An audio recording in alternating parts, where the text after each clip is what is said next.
Alam mo na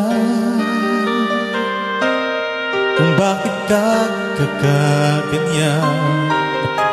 Lumulutang, nasasayang ang buhay mo, at ang ibinubulong ng iyong puso. Natutulog ba ang Diyos? Natutulog ba?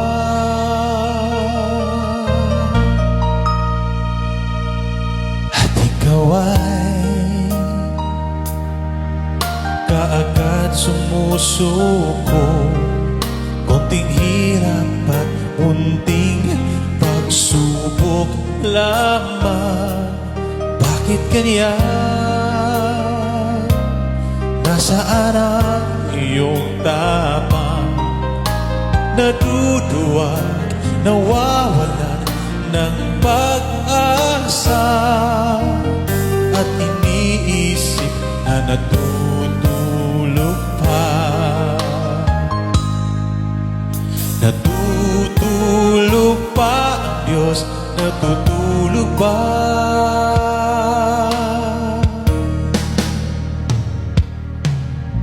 Sikapin mo, pilitin mo, tibayan ang iyong puso.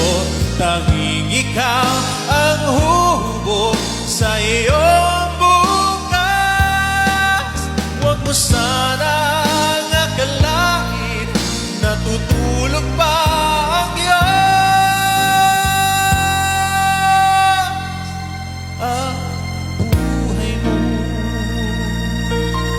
ay mayroong halaga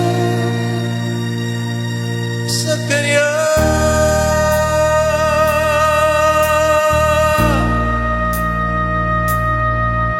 Dapat nga ba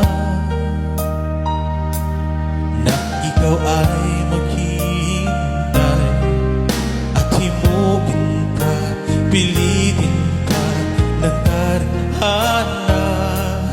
Gawin mo na kung ano ang nararapat. Magsikap ka at magtiwala sa may kapal. Nakahanda ang Diyos umala